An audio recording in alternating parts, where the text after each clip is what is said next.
Come on up, and we'll hear from the crew. They'll take questions and answers from people here, and then also questions from those of you who are listening on Zoom, and then we'll end up with a song. But before we do hear from the crew, just want to mention that they have brought wonderful stuff, materials, written stuff, and these beautiful, look at this, T-shirts. Whoa, yeah, T-shirts, and there is also a donation box back there. So thank you very much. Go ahead, there's a question right there. Well, we should do a little bit first. Just a second. Right, so before we go to questions and comments and discussions, I would like to catch you up with what happened since the film. You're kind of familiar with it, but I just want to make sure that we're all on the same page. So the Golden Rule was headed to the Marshall Islands, Okinawa, and Japan when we went to Hawaii, and we sailed around the Hawaiian Islands for 2 years. And we were ready to head on to the Marshall Islands. But at that time, it was March of 2020, we got completely caught by surprise and had to cancel the trip due to COVID. So we laid low for a while, brought the Golden Rule back to California, and finally decided that what we would do would be to fulfill the dream of the people that worked for 5 long years to restore the Golden Rule, which was to bring the Golden Rule and its message of nuclear disarmament and other nuclear matters, that education to all the navigable waterways of the United States. And since we'd done the West Coast and Hawaii, what that was left was the rest of the whole eastern half of the United States. So we trucked the Golden Rule to Minneapolis with the intention of doing what boaters call the Great Loop. And usually you start somewhere along maybe the Mississippi River and you go around Tipple, Florida, up somewhere up in the northeast, get yourselves into the Great Lakes and then come back out. Usually the trip is about 6,000 miles. Well, Minneapolis isn't on that Great Loop because you can't get there from the north. Lake Superior down is too small for a sailboat like ours. So you don't usually start there, but a Veterans for Peace chapter there is very strong, and they insisted that we come there first. So since we had to put her on a truck anyway, that's what we did. And so we went down the Mississippi River. We intended to do the whole Mississippi, but the drought caused us to divert over into the Ohio, Tennessee, and Tombigbee rivers to get all the way down to the Gulf of Mexico. Also, most boaters don't just take off from Florida and visit Cuba, and Jerry will probably talk with us about why'd we go to Cuba and how's that related to what's going on in Ukraine regarding the Cuban Missile Crisis and Ukraine. Yeah, and so now we're headed up the East Coast. What we're going to do is go to Bath, Maine, north of Portland, where Bath Iron Works makes nuclear-armed boats, right? We've already been to Groton, Connecticut, where they make nuclear-armed submarines. So yes, electric boat, right? General Electric boat. And then we're going to come back down through New York City, up the Hudson Canal, or the Hudson River, the Erie Canal, and the Oswego Canal is how we'll get into the Great Lakes. And we'll sail through the Great Lakes and end up in Chicago at the end of September. So this is a 13-month voyage covering about 11,000 miles, and we'll visit over 100 cities and towns. And what we do is what we've been doing right here. We have welcome ceremonies at the boat. We give educational presentations.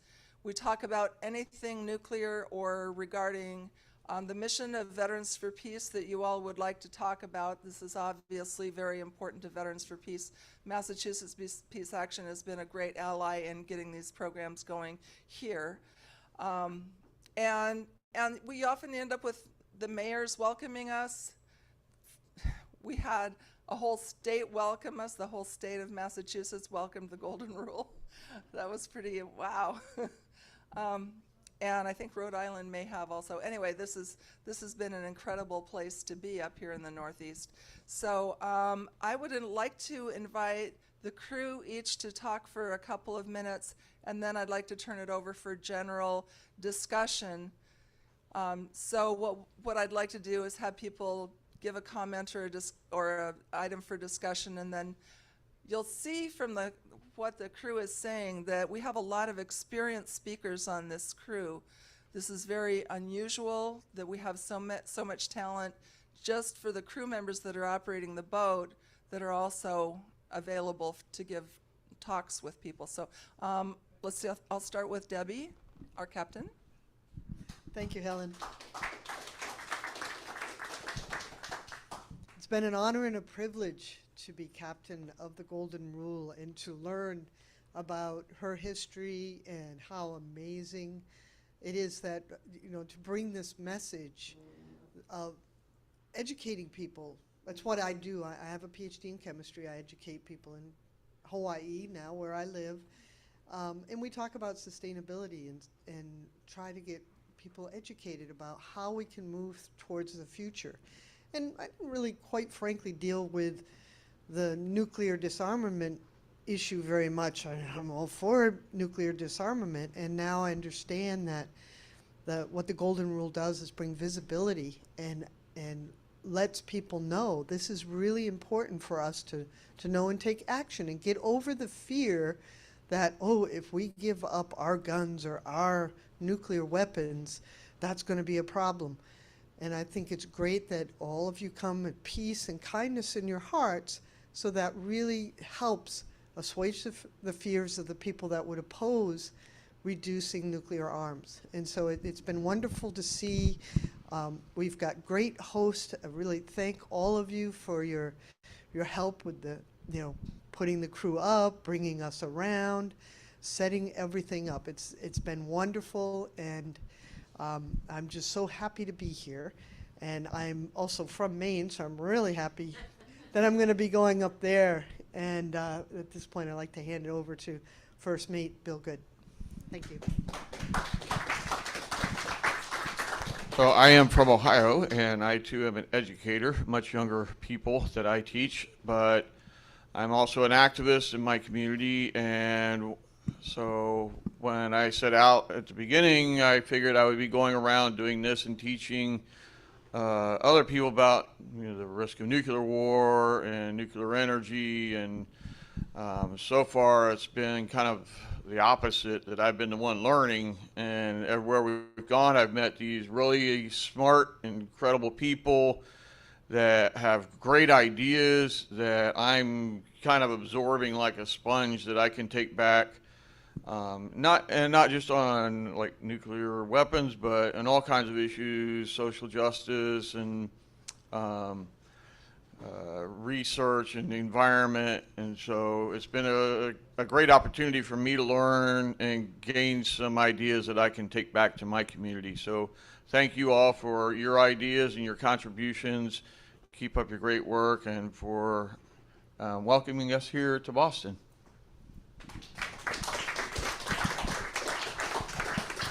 I thought I'd just start by reading a little piece of the Nobel Peace Prize acceptance speech that Setsuko Thurlow gave. We saw that on the film, the two of them receiving the Nobel Peace Prize for the International Campaign to Abolish Nuclear Weapons Treaty on the Prohibition of Nuclear Weapons. Setsuko writes about August 6, 1945, when she was at home in Hiroshima. The bomb went off. She was caught under the rubble of her school. As I crawled out, the ruins were on fire. Most of my classmates in that building were burned to death alive. I saw all around me utter, unimaginable devastation. Processions of ghostly figures shuffled by, grotesquely wounded people. They were bleeding, burnt, blackened, and swollen. Parts of their bodies were missing. Flesh and skin hung from their bones, some with their eyeballs hanging in their hands, some with their bellies burst open, their intestines hanging out. The foul stench of burnt human flesh filled the air. Thus, with one bomb, my beloved city was obliterated. Most of its residents were civilians who were incinerated, vaporized, carbonized, among them members of my own family and 351 of my schoolmates. In the weeks, months, and years that followed, many thousand more would die, often in random and mysterious ways from the delayed effects of radiation. Still to this day, radiation is killing survivors. Whenever I remember Hiroshima, the first image that comes to my mind is of my 4-year-old nephew, E.G., his little body transformed into an unrecognizable melted chunk of flesh. He kept begging for water in a faint voice until his death released him from agony. To me, he came to represent all the innocent children of the world, threatened as they are at this very moment by nuclear weapons. Every second of every day, nuclear weapons endanger everyone we love and everything we hold dear. We must not tolerate this insanity any longer. Thank you, Setsuko Thurlow. And so just thinking the Treaty on the Prohibition of Nuclear Weapons, thanks, has changed the global conversation on nuclear weapons from theories about deterrence and, capabilities of intercontinental ballistic missiles and strategies of nuclear war. It's changed the conversation to what would nuclear war do to human beings and to the planet. And the treaty was put together overwhelmingly by women and people in the global south who are beyond outraged that there are 9 countries on the face of the planet that can destroy the planet whenever they desire to do so, that politicians in 9 countries can make that decision to kill everyone and everything. And so that's part of what the Golden Rule is doing now, too, as you saw in the film, is this promoting of the Treaty on the Prohibition of Nuclear Weapons. It's actually the first treaty that would actually do that, and it's crafted for multilateral disarmament, not for unilateral disarmament. And the key really is the United States. The United States has never said that we would be willing to get rid of our nuclear weapons. Russia has said that more than once. Other countries have them because we have them. So we're in a really unique position in the United States. If we can get our government to say that we're finally willing to give them up, if everybody else gives them up, we'll do it too, that would be the key. And so that's going to mean that we need to educate people, and we need to press our legislators, and we need to be in the street in protest and in nonviolent civil resistance to apply that pressure to do what we can to save the world. Thanks.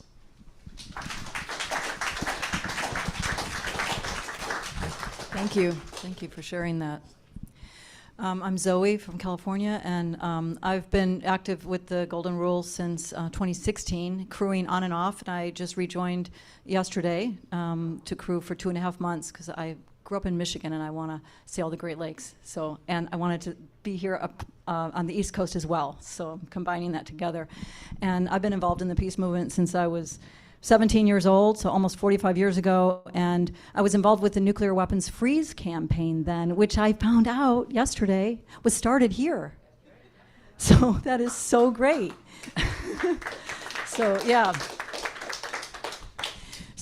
I've been involved in various ways over the years, and in 2015 I did my first sailing venture to get into sailing, and then in 2016 I found out about the Golden Rule and how great to combine sailing with peace activism. So that's where I'm here. Thank you.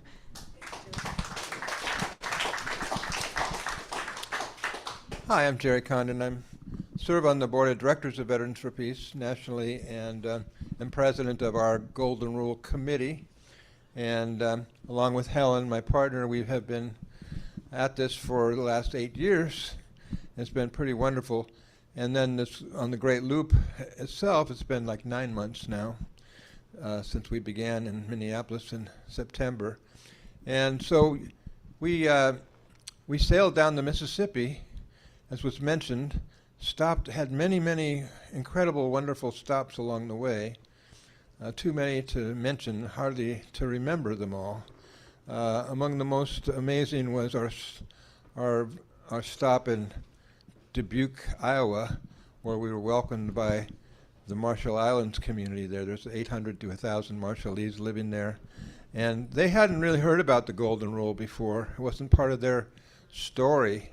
But when they were approached by Art Roach from Veterans for Peace in Dubuque, who had a very close relationship with that community, and he told them the story, and they immediately were very excited and were very eager to welcome us. We had the most beautiful arrival there. We were escorted, several sailboats escorted us into the harbor, and on the dock were a group of Marshallese women in traditional dress singing these beautiful Marshallese harmonies as the boat arrived, and there was not a dry eye in the place. And we celebrated with the Marshallese for 2 days, food and dance and music, and it was just amazing. And the publicity that was generated then also made the community in Dubuque more aware of why are these people here in the first place. So it was a win-win for everybody, and we continue to try to keep a strong relationship with the Marshallese people. We've joined together with them in various actions in Hawaii, and there are a number of communities on the West Coast that we're in touch with as well. They have a huge community in Arkansas. I don't know if they have any communities up in New England, but you know, their island was destroyed. Many of the islands were destroyed. The radiation poisoning is still so prevalent that they cannot grow food, they cannot eat the fish. They're dependent on, you know, canned goods being shipped from the United States. And to add insult to injury, climate change is now drowning their islands. They're starting to lose more and more ground. So, and when we were in New York recently, we actually the Mexican mission to the United Nations invited us to meet with 13 other UN missions. So it was an incredible meeting. People from Indonesia, Malaysia, Vietnam, Cuba, South Africa, and Australia. Was Australia there? I think it was. Austria, no, not Australia. Anyway, quite a few different nations were there, and we had the most amazing visit with them, and they told us, you know, usually we're accustomed to communicating state to state, they said. In other words, to our government. They said it's such a breath of fresh air to be meeting with citizen activists. We had a really good discussion there about how we could to cooperate to build more support for the Treaty on the Prohibition of Nuclear Weapons. And afterwards, we had a 2-hour visit with the UN ambassador from the Marshall Islands. It was a really wonderful visit. It was disturbing, too, in some ways, when they told us that, you know, despite the high cancer rate that they continue to have in the Marshall Islands, there's no chemotherapy available there. And they have a lot of, because there's hardly any jobs, a lot of the young people are joining the U.S. military. So they have a lot of veterans on the island with health issues, but no VA clinic. So you think the least that the U.S. could do, after having dropped 67 bombs on them and destroyed their culture, their livelihood, the least they could do is take better care of them, but that's not happening. Just amazing. So it's a continuing crime.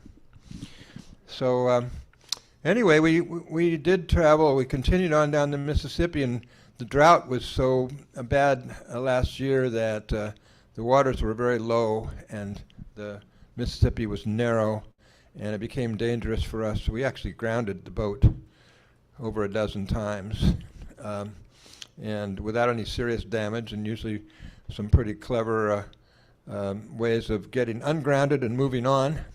But still, when we got to the lower Mississippi, it was just too much, and plus they have these big barges traveling on there, and it would be really hard to get out of the way of them without going aground. So we decided to divert through the normal way that boaters do the Great Loop. Below St. Louis, we went into the Ohio River, the Tennessee River, the Tombigbee River, and ended up in Mobile, Alabama, on the Gulf of Mexico. Then went to Pensacola and Tampa, Florida, And we realized a little bit earlier, looking at our schedule, we're going to be in Key West, Florida on December 31st, and that's only 90 miles from where? From Havana, Cuba, where in 1962 there was almost a terrible worldwide devastating nuclear war over the so-called Cuban Missile Crisis. We thought it was very important to remind the world of that and to pay respect to that. So we made arrangements to travel to Cuba, and it was remarkably easy to do so. We were able to travel despite the U.S. blockade of Cuba, we were able to travel under a general license for educational purposes, and we notified the Coast Guard we were going, and we didn't have any, Cuba was very happy to have us. We didn't have any problem going or returning. We had a wonderful experience in Cuba. We went as part of an educational program where we learned a lot about Cuban arts and culture, which is, of course, extremely rich. We had a terrific time. We had a press conference there, which was very well attended by Cuban media and international media, and even some U.S. media. I think the Wall Street Journal was there, Associated Press was there, and they didn't cover it. But they were there, and the Cuban media, of course, did cover it, and we were at the top of the television news that night. And then the next day when we traveled to Pinar del Rio in western Cuba, which had been hit by this terrible hurricane in September, destroying 10,000 homes. We took some humanitarian aid that we'd carried down with us to deliver, and they rolled out the red carpet for us, and we walked into the big conference room they had there to meet with them, and there was a big picture of the Golden Rule was on the monitor, and they were just really impressed and grateful for our visit, and that was great. So she's getting me to wind up here. So get into the point.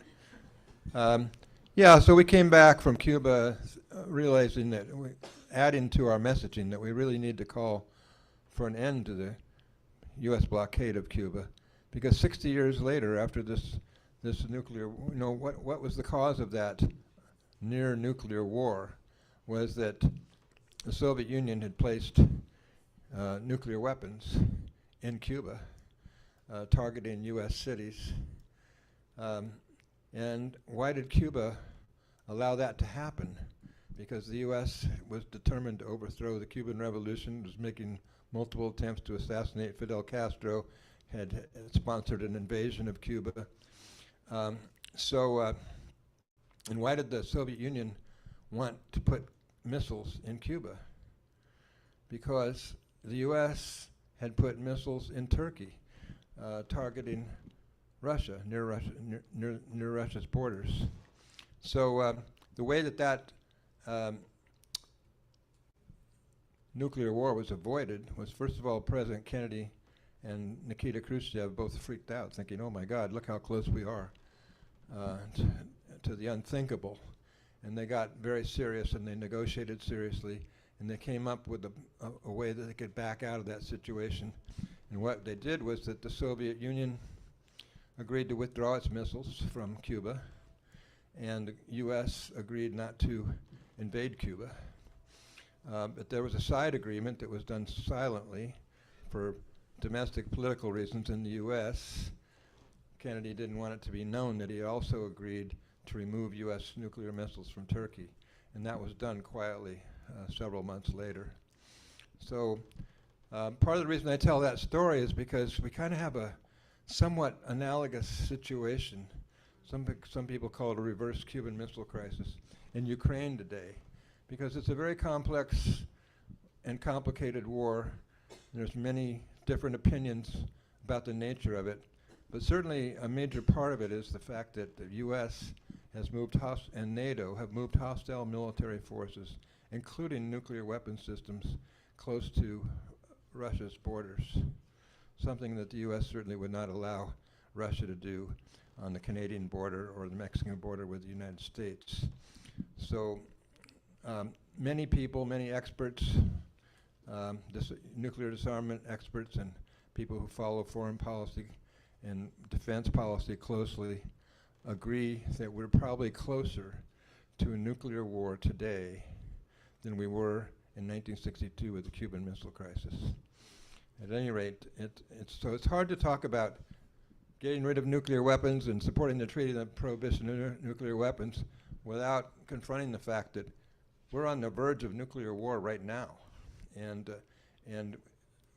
we all need to support the efforts to encourage our government to, instead of escalating the war with more and more weapons, to support a ceasefire and negotiations to end that war before it ends us. So on that sober note, I'll pass the microphone and we can have some happier talk.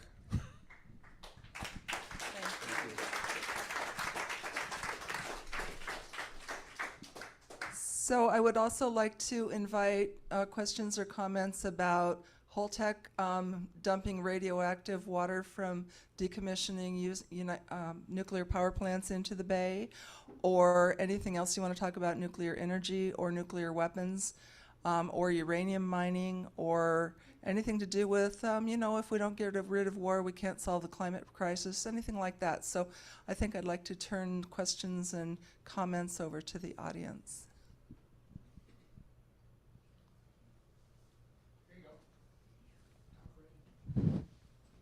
Hi, I can't stick on subject. These are long-time questions from me because you are vets for peace, because you're vets. World War I and World War II, a lot of men mainly refused to kill. They could not kill. They believed in the golden rule and kindness. What is in the training since World War II that has made it more possible for people to go out and kill? And what is the cure that you attained and others like you have attained? Number 3 question, sorry. Hiroshima and Nagasaki were socked with a lot of radiation. They evidently plated over some of the contamination. Why are these people who are living in these great cities now not have, or do they, is a better question, do they have high cancer rates? I haven't found an answer to that. Thank you. The first one, I think Jerry could speak to. Yeah, on the first question, I'll say, well, a lot of people aren't aware of how much resistance there was to World War I in particular, and I think maybe not as much so, but a bit more than we know, to World War II. But certainly, there was massive resistance to the Vietnam War by soldiers, including soldiers in Vietnam. I myself was one of tens of thousands of soldiers who refused to fight in Vietnam and deserted from the army. I spent 6 years in Sweden and Canada fighting against the war and for amnesty for war resistors, and there were many of us. And then the resistance actually by soldiers in Vietnam who either refused at a certain point to carry weapons, or in some cases even committed acts of sabotage, even killed their own officers with grenades, because there's a practice called fragging. I mean, the U.S. military, and plus a lot of them were addicted to heroin, so the whole military was falling apart in Vietnam, and that's a large part of the reason why the U.S. finally had to end that war, along with, of course, the growing peace anti-war movement in the United States and the resistance, of course, of the Vietnamese people. So resistance continues. However, they did find there was a study done, some kind of sociology researcher was embedded with U.S. troops in, I believe it was World War II or World War I. I think World War II. Somebody will know this story. But they found, to their surprise, that even in a combat situation where they were being shot at, many of them were unwilling to kill. They were shooting over the heads of the enemy, or not firing their weapons at all. And so this was a shocking discovery for the U.S. military, and they did take some steps to have kind of massive fire so that no individual felt he was personally responsible for killing somebody. They did change tactics to some extent. And of course, we also now have a situation where we have an all-volunteer army that's more of an economic draft. And so there is also, because there's no draft, there's also less resistance in the military. But it's a good question you ask, and it's just important. The other thing that's really important is that when there is resistance in the military, first of all, we have to really educate our children about the reality of military life, and a lot of veterans are involved in what they call truth in recruiting or counter-recruiting efforts. But for those who go in, they really need our support.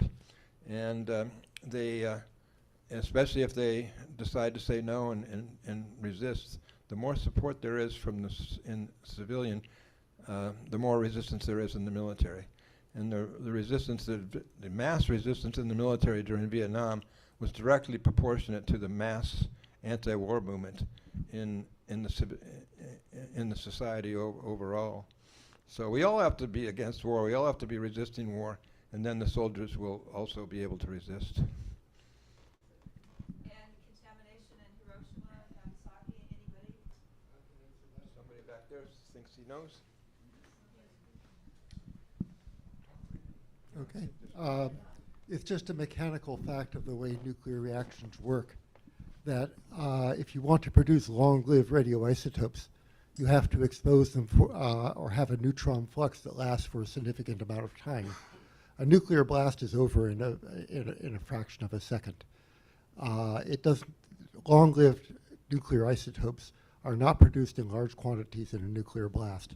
So usually within about a month after a nuclear blast, it's not too bad to go back to the blast site.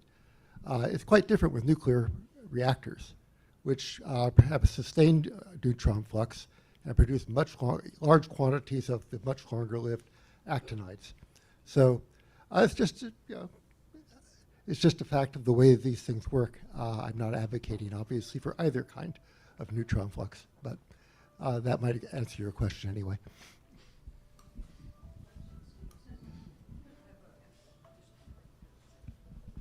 There is extensive data available through the Gender Radiation Impact Project, goes by the acronym GRIP.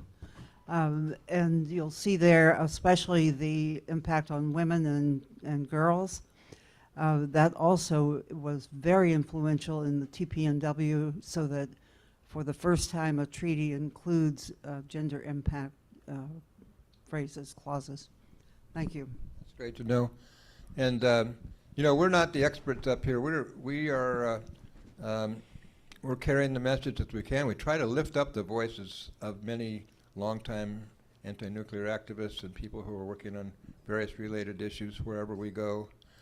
So we'd be just as happy to hear your comments and hear your observations about the work that you're undertaking, as well as asking questions of us. So feel free.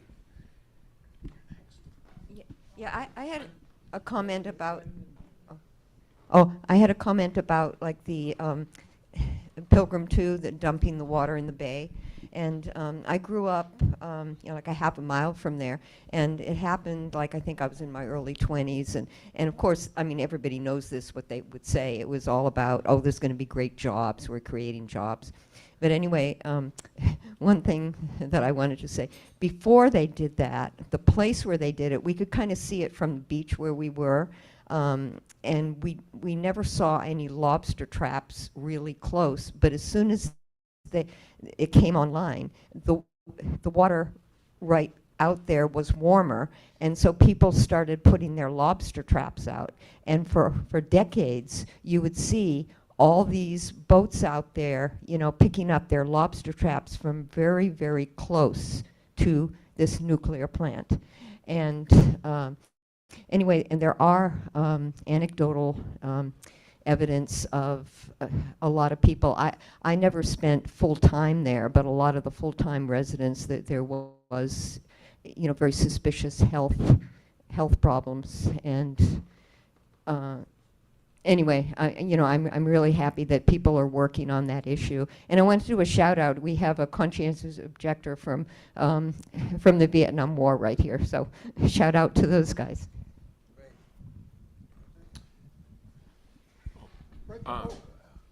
I just. Oh, okay.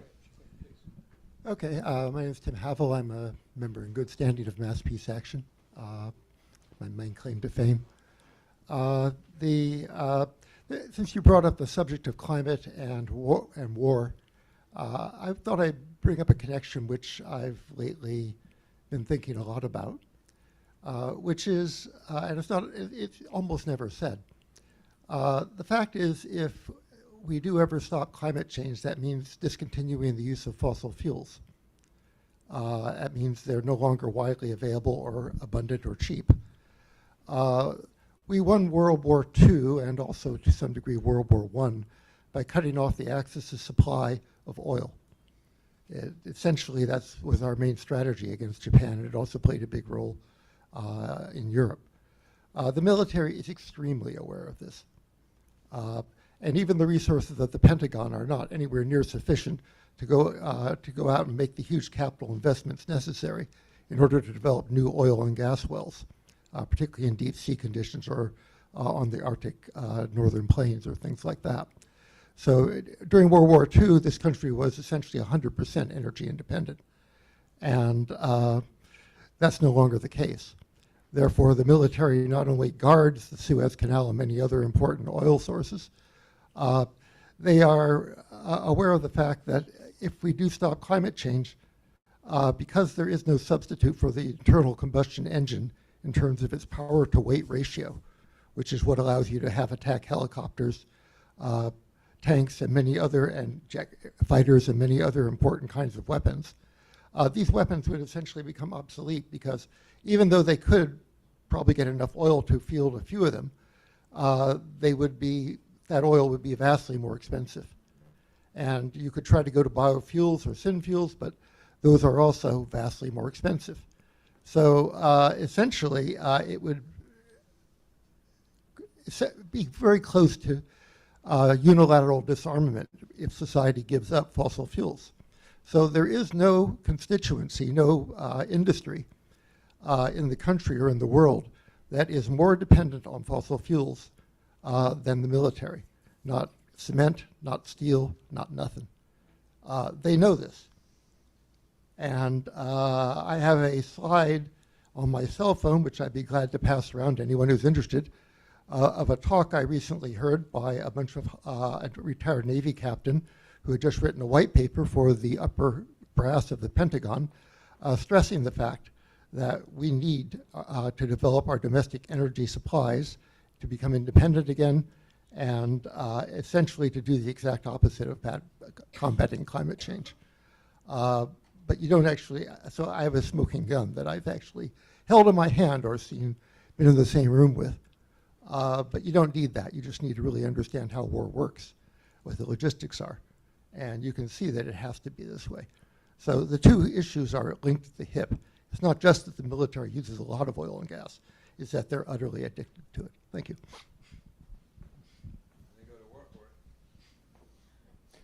The gentleman in the front, here. Oh, I can. Go ahead. I have one.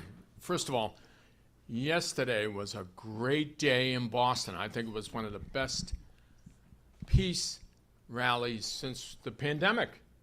Really, we've had such a big crowd. We gave out the most flyers we've done. I've been out in the street for many years, even through the pandemic, and it was wonderful to see such a variety of people out there giving out the flyers, and this is very important work. But I have a simple question to ask. How do you pick the crew members? Well, they fill out a crew application form, and based on a good mixture of skills for each segment and their availability, then we just kind of... You have to be good looking. Easy to get along with. The captains have to be really, really strong and very experienced, as they all have been. We've been very fortunate. We've been blessed with great captains and great crews. Any Zoom? Yeah. Peter? We're going to take a Zoom question. There's a lot of questions people are asking. How can they screen the film in their area? Go to our website, VFP, as in Veterans for Peace, vfpgoldenrule.org. And if you're on a computer, in the middle column towards the bottom, you'll find the documentary links, one to the 25-minute and one to the 10-minute version of the film. You can download them for free. You can also, once you get the screen open in Vimeo where the films reside, underneath that is a download button. You can grab them and use them if you want. Sir. Yeah, it's a great film. It's 5.5 years old, but it still stands up. Yes, thank you. Yeah, it's a wonderful film, isn't it? It's 5.5 years old, but it still holds up very well. We're really grateful to the filmmaker and producer who brought that to us for free. I'm Peter Metz with Mass Peace Action. Two things. The film, I must say, any of you who saw it tonight for the first time were probably moved like I was the first time, which was almost to tears. It is available for free showing by any group under any circumstances, including your local community access television station. And so one of our activists here in the Boston area, Veteran for Peace at Winthrop, who hosted the crew on Saturday night when they came in and found the boat of birth there, arranged for it to be shown multiple times. Actually, community access television stations are hungry for material to show the film multiple times with no problem. So there is no, you don't have to get permission or anything else. It's open property. But if you have any questions,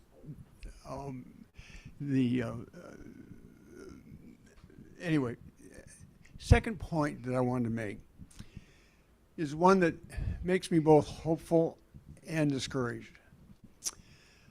Joseph Biden knows more about nuclear weapons than any president we've ever had, and probably more than any president we're very likely to have in our lifetimes. He started working on nuclear weapons issues on the third year of his senatorship.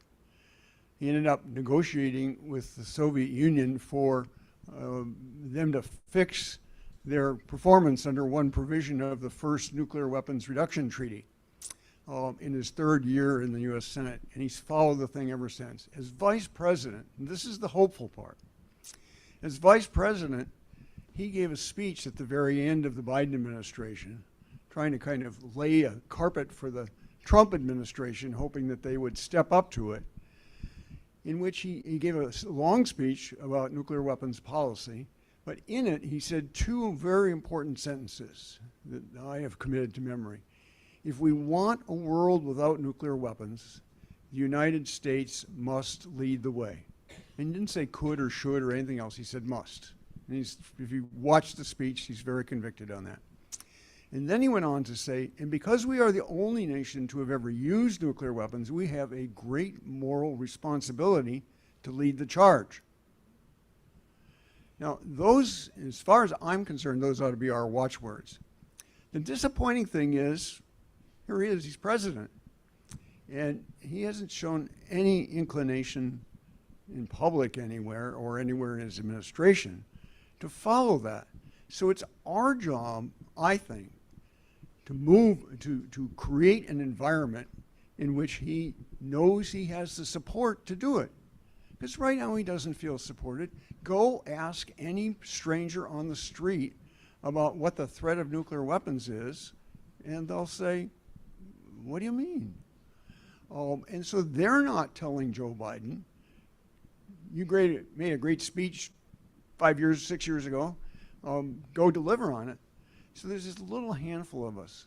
That's our job, I think, or at least that's our best opportunity. But it is discouraging that all this time has gone by since he made those great words and that nothing has yet happened. So we just have to change that. And now is the time. We won't have another chance. So as Jerry says, this is a dire threat right now, but I'd like to see it as also an opportunity for dire hope. Well, it should be a wake-up call for sure. Yeah, we were disappointed with Biden because when he was running for president, he actually indicated that he was thinking seriously, at least, about declaring a no first use policy. So we waited a long time for his nuclear posture review to come out. So long that we decided Veterans for Peace decided to put out our own nuclear posture review, which actually the Golden Rule crew delivered to every single Senate office and congressional office when we were in Washington, D.C. last month. But yeah, his policy finally did come out, and he still has a first use policy.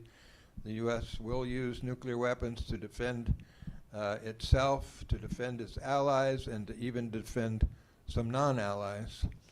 So kind of no holds barred, and that is the policy of the United States. And it's also the policy of Russia to use nuclear weapons first if they feel that their existence as a nation state is a threat. So a lot of people say, well, that darn Putin, he's threatening nuclear war. Well, I think to some extent he is, but he's also kind of telling us, this is the situation, folks. We have two countries here who both are willing to use nuclear weapons first, and they're confronting each other in an ever-escalating war in Ukraine, which if it gets out of hand, that's the direction it could go. That's why, once again, it's really important for us. The Veterans for Peace Nuclear Posture Review concludes by saying that unless there's a real change in U.S. foreign policy, we'll probably never get rid of our nuclear weapons. We have to turn away from a policy of domination and exploitation and trying to be the big dog in every corner of the globe to a policy that respects the sovereignty of other nations and works for the good of all humanity, not just for the good of the 1% in the United States. And that's a long hill to climb. So we've got some super challenges with these twin existential threats now of climate crisis and nuclear war. It's a question of which one's going to get us first.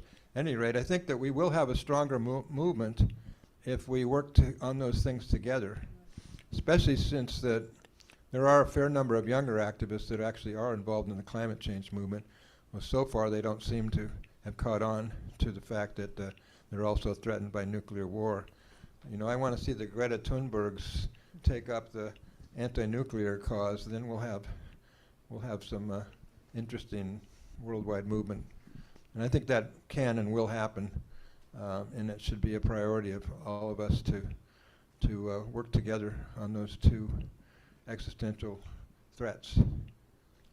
Okay.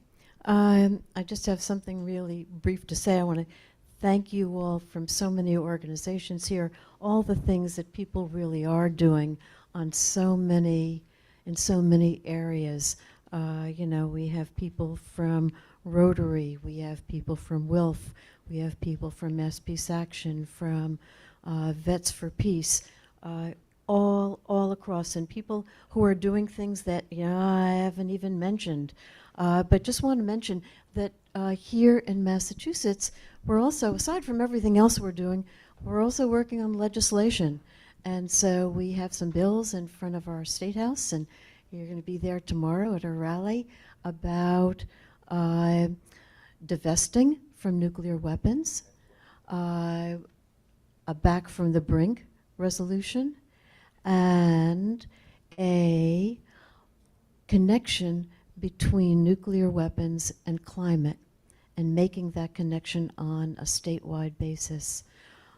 So there is a lot we're doing, and we also have a campaign, aside from a campaign about Ukraine, we have a campaign that is Twin Threats campaign, just as you're saying.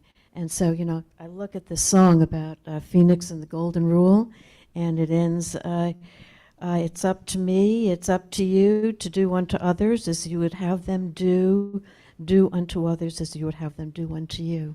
And I want to thank the crew of the Golden Rule for being here tonight. And Dean's going to close us out.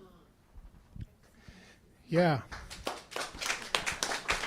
Thanks to all of you. You honor us with your presence. And yeah. Picture of the crew and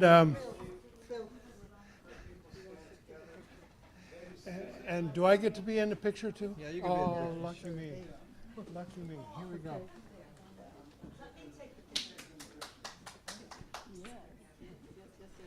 All right. Okay, perfect. Thank you. Cole, get up there. Yes, come up here. Come on. Yeah. We'll have to have You gotta widen the lens. We'll have to have everyone. Okay, smile, you're on camera. I think somebody has to take a picture of the audience. Okay. Oh, yeah. Yeah. What a good-looking crew. All right. Thank you all so much. And if you have the bandwidth, I will grace you, hopefully, with one final song. Might want to have Helen join us. She's going to throw with that song. With which song? The Phoenix and the Golden Rule? Oh, no, I don't know that one. Not that one, okay. I don't know the Phoenix and the Golden Rule. I have to learn it after experiencing y'all tonight. Couple just last things, just a petition for the Holy Land 5 as you walk out. There's also a donation basket. There's all kinds of things for sale in this room, including lots of books. We inherited a mountain of books. There's Palestine products in the back from Olive Branch Fair Trade store in Martha's Vineyard. There's products from El Salvador, and there's CDs, and there's our own brand of fair trade coffee. And to the Vets for Peace, I just want to send you just a really great piece of news. Jim Casteris, who took care of this building for 30 years, and now at age 93 lives with his 2 daughters in Maine. It'd be cool if he could come down to Bath. One of them lives in Appleton and the other one in Winterport, Maine. But I was out of touch with him for about 6 months, and just got back in touch with Jim. And he was just so active in the Smetley Butlers, and it was at every demonstration and every action. So I just send you greetings from Jim, and if any of you want to call him, I have his contact information now. Fastidious, honorable member of this church for so many years. I come and stand at every door, but none can hear my silent tread. I knock and yet remain unseen, for I am dead, for I am dead. I'm only 7, though I died in Hiroshima long ago. I'm 7 now as I was then. When children die, they do not grow. My hair was scorched by swirling flame. My eyes grew dim, my eyes grew blind. Death came and turned my bones to dust, and that was scattered by the wind. I need no fruit, I need no rice, I need no sweets, not even bread. I ask for nothing for myself, for I am dead, for I am dead. All that I ask is that for peace you work today, so that the children of the world may live and grow and laugh and play.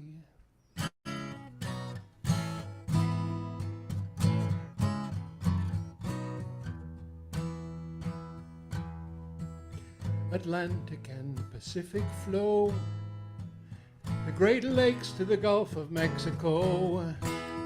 The land between sustains us all. To cherish her is our urgent call. Arise, arise, I see the future in your eyes. To a more perfect union we aspire, and lift our voices from the fire.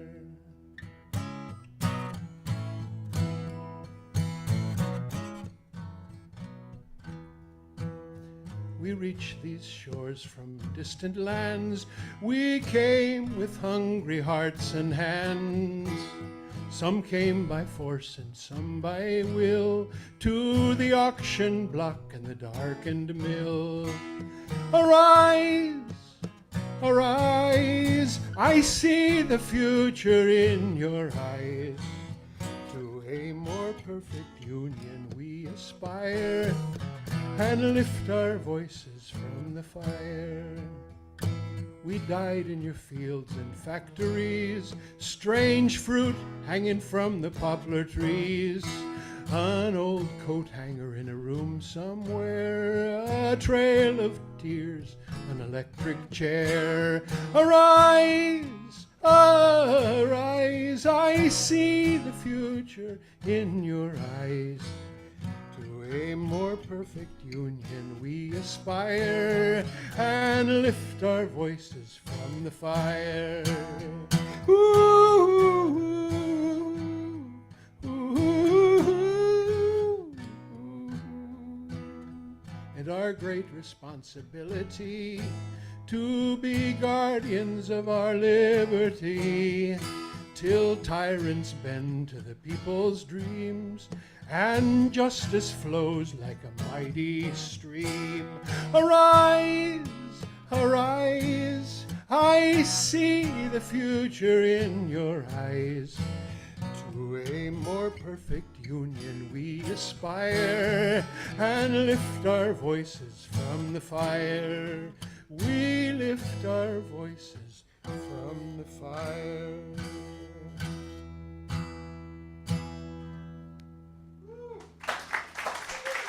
Thank you very much. Thank you for being here tonight. Que viva the golden rule. Que viva, you all say, que viva. Long live the golden rule. I have, yes, you all have words to the Ballad of the Phoenix and the Golden Rule, and I would like to have you help me to sing it if you can. It's hopefully we won't lose each other. And I need to get the previous song out of my mind.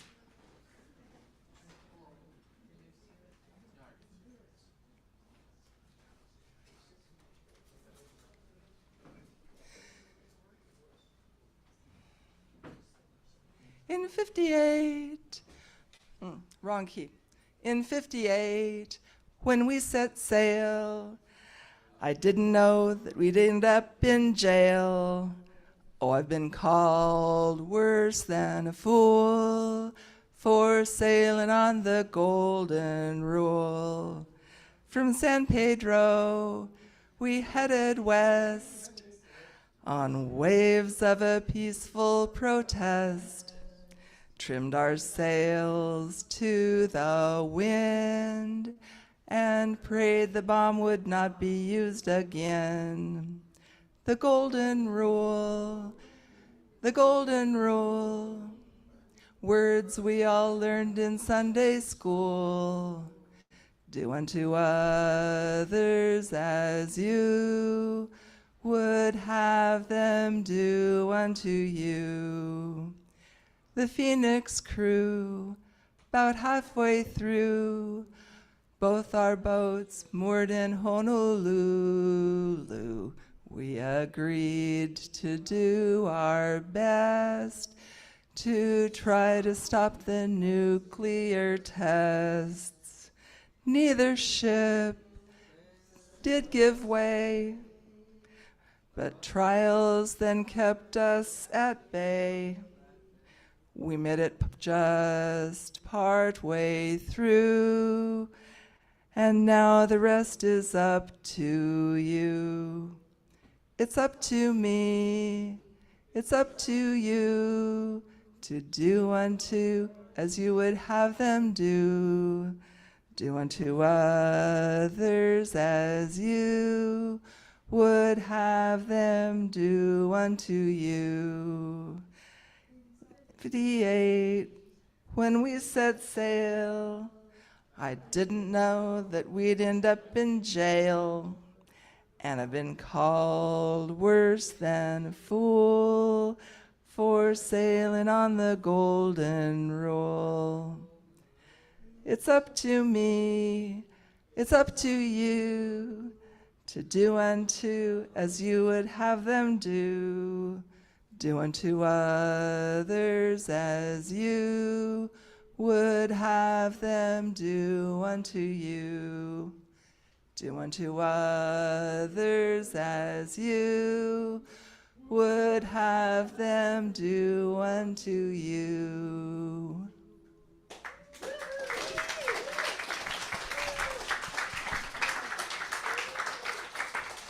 This song was playing as the Golden Rule was launched back into the waters after a 5-year rebuild, and we all cried. It was amazing. Thank you. Thank you all. If you would just be able to pick up a little bit after you and put some chairs in stacks, that would really help as we go out. A final thanks to Amar Ahmad for doing the tech tonight. And a big thanks, although he already went home, to Luis Guzman, who prepared our food for us tonight and will be washing our dishes.